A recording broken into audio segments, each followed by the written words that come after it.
Vem comigo, condutores e condutoras. Aula 2 de mecânica básica, página 108. Vamos falar da página 108 até a página 112. Mecânica básica, aula 2. Vem comigo, vamos lá. Na página 108, o livro está falando do motor, como que o motor funciona. Por que o carro anda? Como que ele anda? A partir do motor a gente vai trabalhar essa questão e vai entender essa ideia. Então na página 108, pega a sua caneta, cadê a caneta? E escrevam do lado do motor, puxa uma setinha do lado do motor e escrevam aí. Chamados de térmicos. Então o motor é chamado de térmico. E aqui nós temos uma divisão do nosso motor.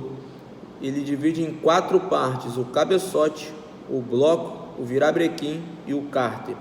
Puxa uma setinha no cárter, que é a parte mais baixa do motor, e escrevam aí, ó, reservatório de óleo. Pois bem, quando você desliga o carro, o óleo que protege o motor desce e vai para o seu reservatório, que se chama cárter. Quando você liga o carro, a bomba de óleo puxa o óleo que está no cárter, no seu reservatório, para poder proteger o motor. Então o cárter é o reservatório de óleo, algo bem importante aí para a prova. Depois o livro vai falar das peças fixas e das peças móveis que o motor possui. Então marquem aí as peças fixas: blocos, cilindros, cabeçotes, mancais e cárter. E as peças móveis: pistões, bielas, virabrequim e árvores, comando de válvulas. Uma coisa bem importante que está escrito aí no livro é que o funcionamento de um motor acontece em 4 tempos. Então marquem aí, ó, o funcionamento ocorre em 4 fases distintas e simultâneas em cada cilindro. Os 4 tempos são admissão, compreensão, explosão e escape. Isso é bem importante. Na página 109 a gente consegue verificar isso melhor. Então, o livro está falando, e vocês marcaram, que o funcionamento ocorre em 4 fases distintas e simultâneas em cada cilindro. Então, essa explosão ou esse funcionamento do motor, aqui na página 109 fica mais fácil da gente entender, porque a gente está vendo esses 4 cilindros. Então, de forma básica, como funciona ou como o nosso carro vai funcionar a partir desses 4 cilindros. Então, vamos lá. Nós temos 4 tempos. O primeiro tempo, admissão. Segundo tempo, compressão. Terceiro tempo, explosão. Quarto tempo, escape. A admissão é porque o combustível ele vai ser introduzido lá. É a admissão. Então você ligou o carro, vai pingar o combustível nesse cilindro. O segundo tempo é a compressão. Então esse cilindro ele foi colocado, esse combustível foi colocado no cilindro. Então no segundo tempo vai ter uma compressão, ele vai subir. E no terceiro tempo vai ter a explosão. Por que tem a explosão? Porque no livro você está vendo que existem 4 velas em cima do cilindro. Essas velas, elas produzem centelha. Então, o combustível encostando na centelha vai gerar o que? Explosão. E o quarto tempo vai ser o escape. Escapamento, cano de descarga, o monóxido de carbono vai sair pelo sistema de escapamento. Então, esses 4 tempos, eles acontecem simultaneamente, desesperadamente. Quanto mais você acelera, mais esses 4 tempos acontecem. Então, primeiro tempo, segundo tempo, terceiro tempo, quarto tempo é considerado um giro do motor, um giro. Mas a gente vai ver mais na frente, na próxima aula, que o motor ele pode trabalhar com 3.000 giros por minuto, 4.000 giros por minuto, enfim. O motor ele trabalha de uma maneira poderosíssima, de uma maneira que a gente não consegue nem mensurar. Então, esses 4 tempos vocês não podem esquecer: admissão, compressão, explosão e escape. Uma coisa importante para vocês escreverem aí, escrevam aí, em relação à vela. Puxem uma setinha na vela que está lá em cima no cilindro puxem uma setinha e escrevam aí: defeito nas velas.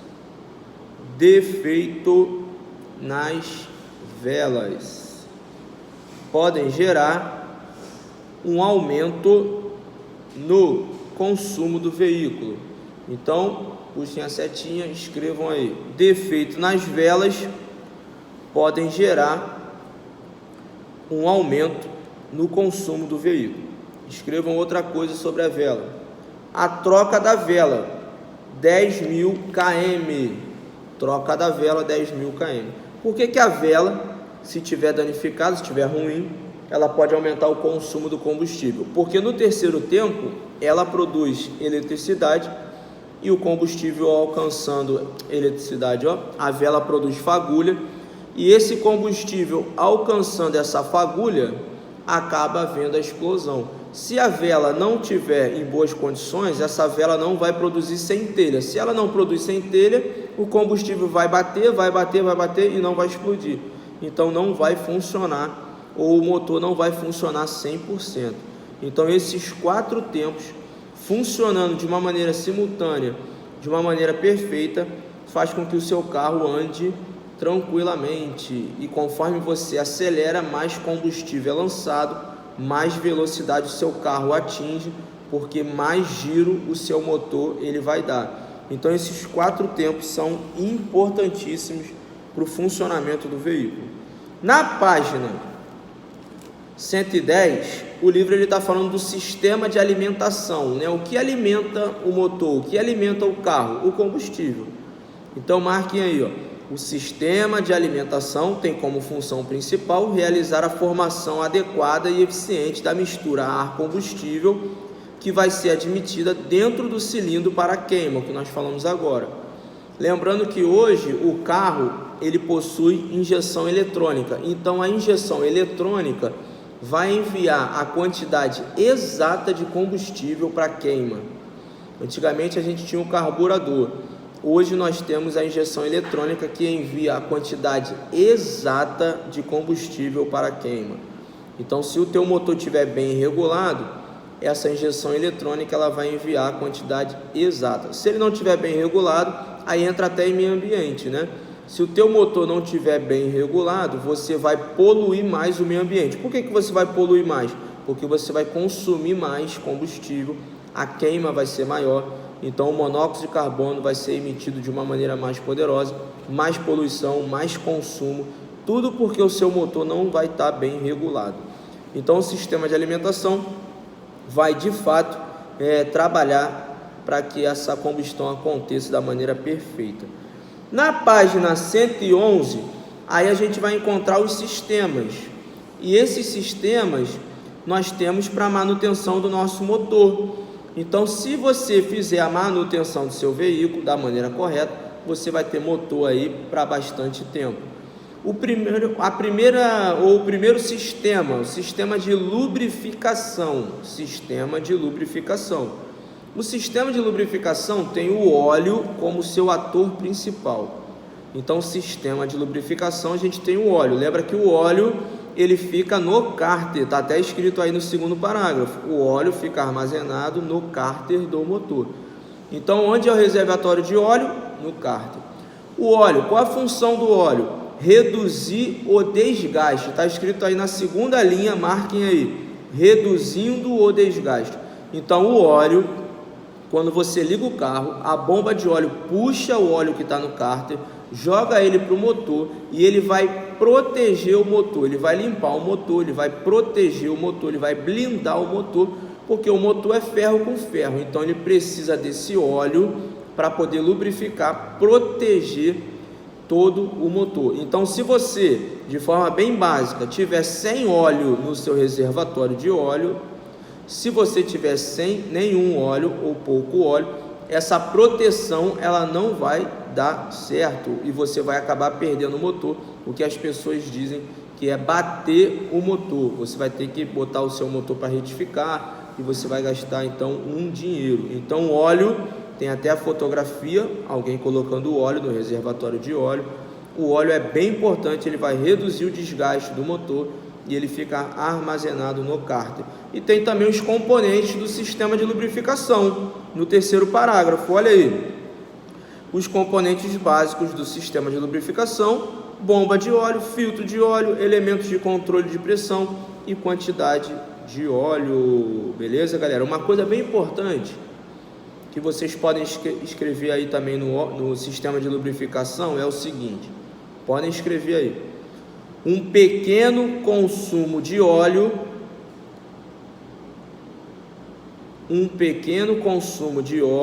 pelo motor é normal, vírgula. O próprio fabricante especifica isso por quilômetros rodados. Um pequeno consumo de óleo pelo motor é normal. O próprio fabricante especifica isso por quilômetros rodados, ou seja, você trocou o óleo, só um exemplo, tá bom? Só para a gente entender. Você trocou o óleo, botou 1 litro de óleo. Aí quando você vai trocar o seu óleo, tem 0,9. Ué, será que está vazando? Será que não está? O que está acontecendo? Não vi vazamento nenhum. É o que você acabou de escrever. Então esse consumo do óleo é normal, mínimo, ele é mínimo e não traz nenhum problema, a não ser que tenha algum vazamento. Se tiver algum vazamento, aí é problemático. Então esse é o sistema de lubrificação. O outro sistema é o sistema de arrefecimento, outro sistema muito importante no nosso veículo. Quantas vezes você já viajou e viajando viu um carro no acostamento com o capô aberto e a fumacinha voando do motor desse veículo? Porque ele aqueceu ou superaqueceu. Uma coisa é certa, o motor ele trabalha numa temperatura muito elevada, isso já é fato. O motor trabalha numa temperatura elevada. Agora, o sistema de arrefecimento ele vai controlar a temperatura do motor, permitindo que esse superaquecimento não aconteça. Então escrevam aí no sistema de arrefecimento: controlar a temperatura do motor. Controlar a temperatura do motor é o objetivo do sistema de arrefecimento. Ele vai resfriar o motor. Então o motor ele trabalha numa temperatura muito elevada, ele precisa desse controle para não superaquecer e você também perder o motor do carro. Olha o desenho do sistema de arrefecimento. Olha como funciona. Aqui nós temos os componentes. Nós temos o radiador, a água vai ficar no radiador, o líquido, a bomba de água, câmara de resfriamento, ventoinha e a válvula termostática. Então, quando o motor ele começa a aquecer ou superaquecer, essa água que está no radiador, ela vai passar pelas câmaras de resfriamento, então vai resfriar todo o motor, e essa água ela volta para o radiador. A ventoinha ela é acionada, essa água é resfriada e ela volta novamente para a câmara de resfriamento, e esse ciclo, esse processo, ele vai se dar enquanto teu carro estiver ligado e funcionando. Então esse sistema de arrefecimento vai controlar a temperatura do motor, não vai permitir com que superaqueça. E o último sistema da página 111, é o sistema de escapamento, é o que a gente vê, o que a gente entende como cano de descarga lá na ponta. Mas esse sistema de escapamento não é só o cano de descarga que a gente olha e vê lá no finalzinho saindo a fumaça. Ele vai do motor até o cano de descarga que a gente vê com frequência nos carros. Então tem o desenho aí para você poder identificar. Nós temos os componentes. Agora, uma coisa importante no sistema de escapamento é a função dele. Marquem aí. Marquem a segunda bolinha da função do escapamento: reduzir por meio de silencioso o ruído provocado pela explosão da queima do combustível. Nós falamos que o terceiro tempo é o que? É a explosão. É o encontro do combustível com a centelha. Você tem uma explosão, só que você não ouve essa explosão, você não sente essa explosão, só que essa explosão gera energia para o carro poder movimentar. É essa explosão que vai gerar energia para o carro poder andar. Por que eu não escuto? Por que meu carro é silencioso? Porque nós temos um silenciador. nós temos o sistema de escapamento, que ele vai silenciar essa explosão e você não vai ouvir nenhum barulho. Agora, se o carro tiver danificado, se o sistema de escapamento tiver furado, você começa então a ouvir essa explosão e é uma barulheira danada. Então esse é o sistema de escapamento. Na página 112, para a gente poder fechar, temos a transmissão. Eu falei que o motor ele produz energia, a queima do combustível produz energia para o carro poder andar. E quem vai transmitir, ou o que vai transmitir essa força, né? Como que essa força que foi produzida no motor vai chegar nas rodas para o carro poder andar? O sistema de transmissão. Porque a transmissão transmite. Então, esse sistema de transmissão vai pegar toda essa energia gerada na queima do combustível e vai jogar para as rodas para o carro poder andar. Então, marque aí na terceira linha.